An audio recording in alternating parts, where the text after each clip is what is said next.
সব আমরা অতি যতনে মায়ের কাছে নিয়ে যাবো মা। তবে যে আমরা এই জালেতে দুটি নাগ ঘট পেয়েছি মাগো, তবে এই নাগ ঘটে যে কেমন করে পূজা করতে হয় মা, সে বিধান তো আমাদের জানা নেই মাগো। বেশ, এর জন্য তোমরা কান্না করছো বাবা? হ্যাঁ মাগো। বেশ, তাহলে না ঘট কেমন করে পূজা করতে হয় আমি নিশ্চয়ই বলে দেবো। বলো মা। আমার পূজার বেদান বলে সোনা মানো দে,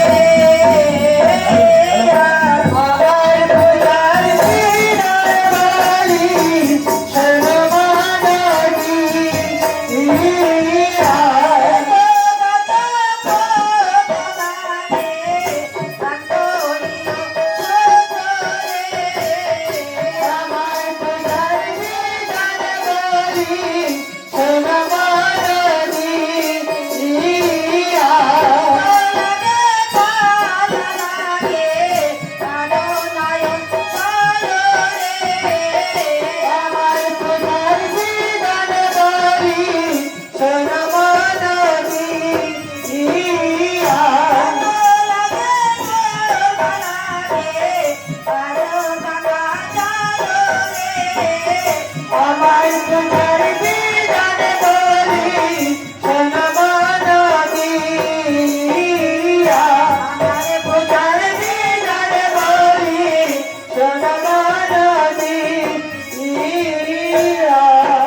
তোমরা বাড়িতে গিয়ে ভক্তি ফুলে নয়ন জলে মায়ের চরণে পুষ্পাঞ্জলি দিবে।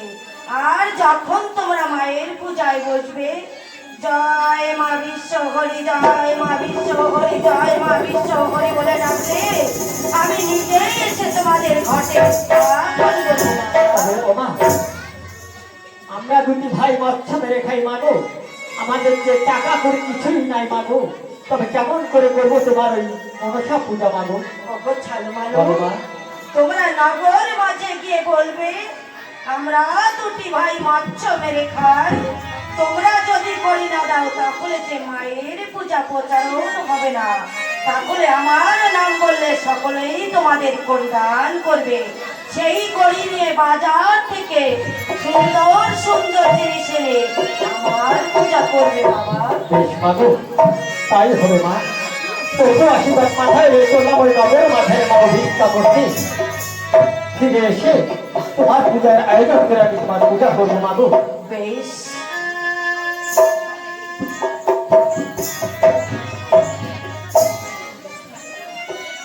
নমস্কার আমার মা মনসার ভক্ত।